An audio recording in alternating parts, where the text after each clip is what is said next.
Hi, I'm Diane, and this is the analysis phase of the PBworks website that I use with my students. First of all, who are my students? I actually teach grades 1 through 8, but I've been using PBworks with students in grades 4 through 8. So my 4th grade students work on a project about California missions. My 5th graders work on a project about Age of Exploration explorers from history. My 6th graders do a series of projects on volcanoes. My 7th graders do a World History Google Earth project, and then later in the year they actually have to serve as docents for our Ocean Week Habitat Parade, and so they do a lot of preparation on the Wiki as well. And my 8th graders also serve as consultants for that project because they've done it the previous year as 7th graders, and they also do a Google Earth project on Lewis and Clark. Because it's a wiki, my students work online, but when they're with me, they work here in my computer lab. When my students are using my PBworks site, it's usually because they are working in groups. And sometimes the groups are made up of people who do not have my class with me at the same time as each other. So I may have students in periods 3, 4, and 5 who are all in a group together, but they may not see me at the same time. So having the wiki enables them to access their information at different times, asynchronously, and not have to be in one place talking to each other. It also means that they don't have to necessarily get together as a group at one group member's house or at a library or something like that, because the meeting place and the meeting contents are all on the wiki. So what do I want them to be able to do with the PBworks site? Well, what happens is I create pages for each group, and I put them into folders that only the members of that grade level can get into. So I have a folder for my 4th graders, a folder for my 5th graders, and I'll discuss that more later in the design and development phase. All of the pages for each group are located in that folder, and the kids can access those pages, and then they can, when they're conducting research, they can put their information that they're finding, as well as citations of their information and any images they want to use, on that page. Then, for the projects for 4th, 5th, 6th, 7th, and 8th grade, where they're creating a Google Earth placemark or a set of Google Earth placemarks, they have an additional page that is a template that they then modify with their own information about their own assigned topic. I'm going to show you what that looks like in just a moment. But basically, they have to update and revise the template so that everything is incorrect, everything is entered into the template correctly, and they then copy from that template and paste into a placemark in Google Earth. So that enables them to have a product that's done correctly. As for how other people are using wikis, I'd like to refer to the example that Carl gave us. When I first started looking into using a wiki with my students, I found that there were people that were doing things, but it wasn't the same as what I was doing. And then when I attended the at that time, PBWiki summer camp, I saw a lot of different ways that people were using wikis for students to create e-portfolios, and also just for the teacher to organize resources. I even saw a PBWiki used to have students create Facebook profiles for famous individuals that were assigned to them on a topic, and it was really interesting the way they did that. But I liked some of these ideas.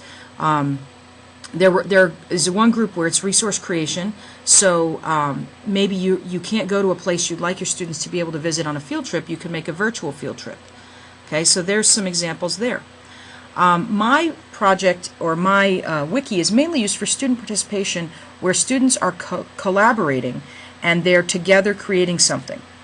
So it's sort of student participation and group projects. One way that people are using wikis is for student interaction. That is also kind of what my students are doing. They're creating a product, but the wiki is used for the process side of that. And then sometimes I do use my wiki to disseminate information to my students, although I do have a school website with class pages for that.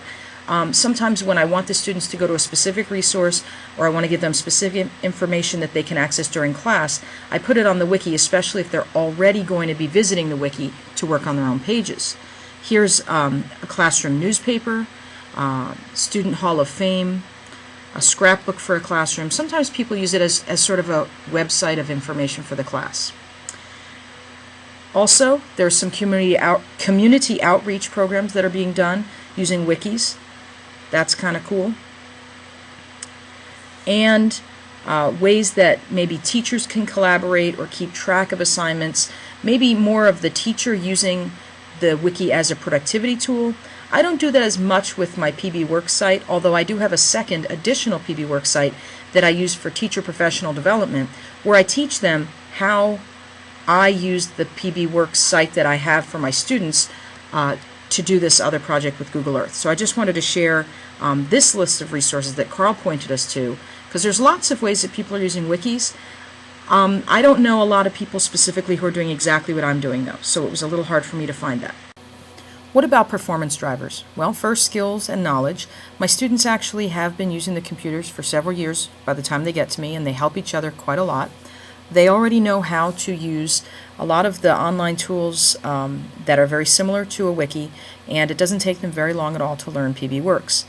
I also encourage them to try to figure out for themselves what things do, and they help each other quite a lot. When I first began using PBworks, I told them to just click on stuff and try stuff and let me know what happened. So that worked out pretty well. Their motivation. I want to tie motivation and incentive together. They enjoy working on the computers. They enjoy having access to the wiki anywhere they can get online.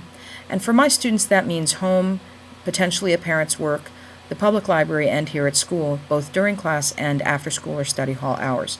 So I don't really have a problem with their having access to it, and it's very motivating for my students, who are often very overcommitted to lots of activities and other things, to have access to be able to get onto the wiki whenever they need to be able to do their part of the project. And I do see students using it from home. When I run into students who think that they don't have the opportunity to do it from home, I remind them that they often are on Facebook at the same time that I am. If you can get on Facebook, you can get on PBworks. And regarding the environment, that also ties in with what I just mentioned. They can work on the wiki in my class, but the beauty of a wiki, like so many other Web 2.0 tools, is that you do not have to be in a specific location to access it. The content lives on the cloud. You have a protected password-enabled account to get into it, and you can get to it anywhere you can get online. The biggest issue for my students is that they forget how to get to my wiki, so I just email them the link, and I also link to it on our school website, and I frequently remind them in the early stages of a project, this is how you get there, please bookmark it at home or wherever else you use a computer. And so this actually breaks down some of the walls for my students that might have previously been a problem. It does not really introduce any new issues because they learn it very, very quickly. You're going to see more of this site later as I go through the process, but I did want to just kind of give you a preview so that you know what the site is that I have created for my students. You're going to see some things that the students can't see because I'm signed in as me, and I'm the owner of the wiki, so I can see everything. On the front page of the wiki, bear in mind that here my audience is not just my students, but potentially the public, and also a lot of adults that I speak to at conferences who want to know more about how I'm using a wiki. So there's a page where students can click here, and that's for my middle school students, and it'll take them to a page where I give them information.